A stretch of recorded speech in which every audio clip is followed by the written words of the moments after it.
हाँ तो प्रिय विद्यार्थियों, पिछली क्लास में हमने एक नॉर्मल तरीका पढ़ा था किसमें, मैथ्स के बारे में। क्लास 10th मैथ्स का 13वां चैप्टर लिया। तो 13वें चैप्टर मैंने आपको बताई थी क्लास 9th के सूत्र, और 9th के सूत्रों के साथ ही मैंने उनके बारे में बता दिया कि ये सब आकृतियाँ होती क्या है। अब मैं आज आपको बताऊंगा कि अगर जी 9th का टॉपिक जो है 13वां चैप्टर सेम का सेम हूबहू क्लास 10th में भी है, तो 10th में ऐसे कौन से सूत्र है जो कि 9th से रिलेटेड थोड़े कम हैं। तो मैं एक परिभाषा बताऊंगा शंकु के छिन्नक की। किसकी परिभाषा? छिन्नक की। और छिन्नक का तो मैं सूत्र ही बताऊंगा और सूत्र कैसे है और उनके बारे में। शंकु का छिन्नक क्या होता है? अगर जी मैं कोई नॉर्मल शंकु लूँ, कोई भी शंकु ले लिया, ये शंकु ले लिया, इस शंकु को मैं अगर जी बीच में से काट दूँ, बीच में से काट दूँ, तो मेरे पास क्या शेप रह जाती? मेरे पास दो शेप रह जाती। एक शंकु ऊपर हो गया जाता है छोटा, और दूसरी से ये ऊपर वाला पार्ट कैसे रहता है? ऊपर वाला पार्ट रियल देखें तो ये त्रिभुज बन जाता है, जबकि नीचे वाला जो पार्ट बनेगा वो आपकी किस प्रकार, नीचे वाला पार्ट किस प्रकार बनेगा? नीचे वाले पार्ट में हमारे पास दो ऐसे साइड हुए, एक तो ऊपर शेप, एक यहाँ पर नीचे से। ये जो शेप बनी है इसको कहते हैं छिन्नक। ऐसी शेप किन किन की होती है? घर पर पड़ी गिलास की, गिलास के अलावा बाल्टी।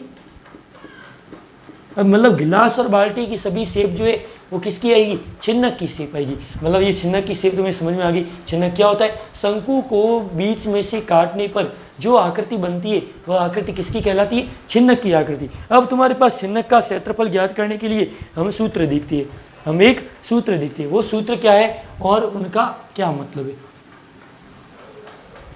अब तुम्हारे पास शंकु के छिन्नक का सबसे पहले तो हम छिन्नक का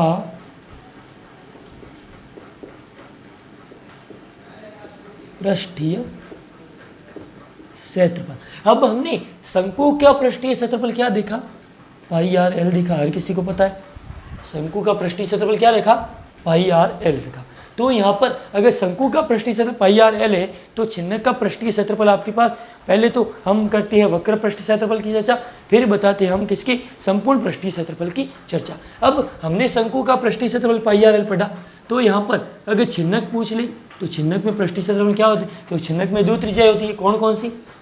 एक नीचे वाला शेप, और छोटा बना देता हूँ थोड़ा, एक तो ये शेप, एक थोड़ा नीचे शेप। ये इन दोनों शेप की त्रिज्या देख, इसकी हो जाएगी R1, इसकी मान लेंगे R2, तो इसका क्षेत्र पाई कोष्ठक R1 प्लस R2, और L का तो L ही पड़ा है, L का तो L ही पड़ा है। यहाँ L क्या होगा? L बराबर होगा आपके पास, L बराबर होगा, या L स्क्वायर बराबर कह सकते हैं, क्या हो सकता है? H1 square plus H2 square, और कोष्ठक में, और ये तुम्हारे पास शंकु का किसका? तिर्यक ऊंचाई ज्ञात करने के लिए आपके पास फॉर्मूला हो गया। क्या है फॉर्मूला? ये तुम्हारे फॉर्मूला जो है, ये फॉर्मूला बहुत ही ईजी है। एच स्क्वायर प्लस कोष्ठक R1 माइनस R2 का होल स्क्वायर। ये किसका सूत्र? शंकु के छिन्नक के वक्र पृष्ठीय क्षेत्रफल को ज्ञात करने का सूत्र, जो बहुत ही ईजी और बहुत ही आसान है। सूत्र को आप हर किसी को याद होना चाहिए। ये शंकु के छिन्नक का वक्र पृष्ठीय क्षेत्रफल ज्ञात करने का सूत्र है, और ये सूत्र बहुत ही ईजी है। छिन्नक का वक्र पृष्ठीय क्षेत्रफल ज्ञात करने का सूत्र आ गया। फिर अगर जी तुम्हें पूछे कि शंकु का छिन्नक का वक्र पृष्ठीय क्षेत्रफल ज्ञात कर लिया, ये कौन सा है? वक्र है। और अगर पूछे संपूर्ण पृष्ठीय क्षेत्रफल, क्या पूछ रहे? संपूर्ण पृष्ठीय। तब सबको पता है कि शंकु का संपूर्ण पृष्ठीय क्षेत्रफल पाई आर कोष्ठक R प्लस एल था, पाई आर कोष्ठक R प्लस एल था। अब अगर छिन्नक का पूछ ले तो क्या बताओगे? छिन्नक का पूछ ले तो क्या बताएंगे? छिन्नक का सूत्र हमारे पास, और पहले तो इनको ओपन करते तो हमारा सूत्र ये बनता है pi r square plus pi r l. तो हम इन दोनों सूत्रों को लिखते हैं। अब संपूर्ण पृष्ठीय क्षेत्रफल पाई आर स्क्वायर मतलब R1 square plus R2 square, और प्लस पाई कोष्ठक R1 प्लस R2 कोष्ठक L। L का मान हमारे पास सेम ही है। L का मान तो हर किसी को पता ही है। L का मान क्या है? जो ऊपर लिखा हुआ है वह सेम है। L का मान ऊपर लिखा हुआ सेम है। L स्क्वायर बराबर H स्क्वायर प्लस कोष्ठक R1 माइनस R2 का स्क्वायर। ये हमारे पास सूत्र जो है वह किसका है? शंकु के छिन्नक के संपूर्ण पृष्ठीय क्षेत्रफल का सूत्र। ये दोनों सूत्र, ये हम सूत्र कहाँ से लिखे? सूत्र पूरे शंकु का वक्र पृष्ठ क्षेत्रफल संपूर्ण पृष्ठ क्षेत्रफल का सूत्र जो है उसका सेम ही। अब अगर मैं कहूँ शंकु का आयतन, आयतन का सूत्र आप सबको पता है क्या है? आयतन का सूत्र आप सभी को पता है कि ये था आयतन का सूत्र 1/3 pi r square h, 1/3 pi r square h. अब अगर जी तुम्हें पूछे कि शंकु का आयतन कितना होगा तो छिन्नक का आयतन कितना होगा? हम छिन्नक का आयतन कर लेते, छिन्नक का आयतन। और ये 3 सूत्र ही है।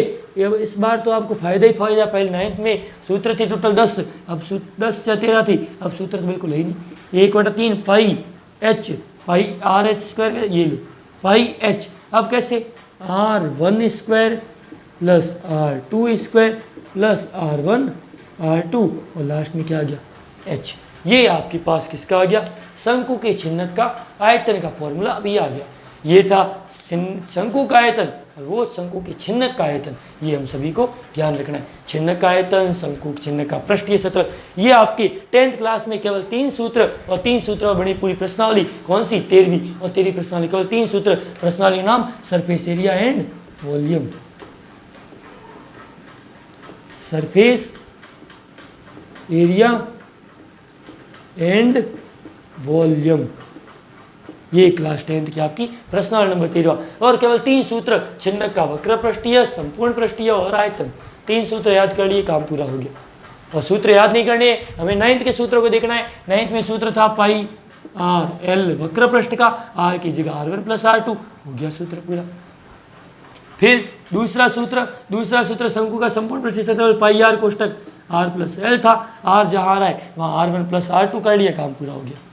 R1 प्लस R2 कर लिया, काम पूरा हो गया। इसको मैंने कैसे किया? इसको ओपन करके लिखा, पाई आर स्क्वायर और पाई आर एल। ओपन करने के बाद मैंने ऐसे तोड़ा। फिर छिन्नक का पूछ ले, शंकु का आयतन याद रखो 1/3 पाई आर स्क्वायर एच।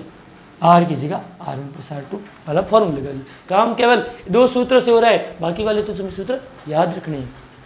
ठीक है, इस प्रकार हम क्लास 10th के 13वें चैप्टर के सूत्र सारे को हम समझ सकते हैं और याद भी कर सकते हैं। और कोई बिना किसी रुकावट के आपको सूत्र सारे याद भी हो गए और समझ भी लिए। बिना रुकावट के सूत्र याद भी हो गए और समझ भी लिए। कोई सूत्र में कोई डाउट नहीं होना चाहिए। और ये था आपके पास। और वीडियो को अब लाइक और सब्सक्राइब करना भूलना है नहीं। और सबसे पहले फटाफट सब्सक्राइब कर लो ताकि वीडियो का नेक्स्ट वीडियो जो आएगा जिसमें सूत्र भी होंगे, सवाल भी होंगे, उनका नोटिफिकेशन जल्दी से जल्दी आपको मिलता रहे। वीडियो को देखने के लिए आपका बहुत बहुत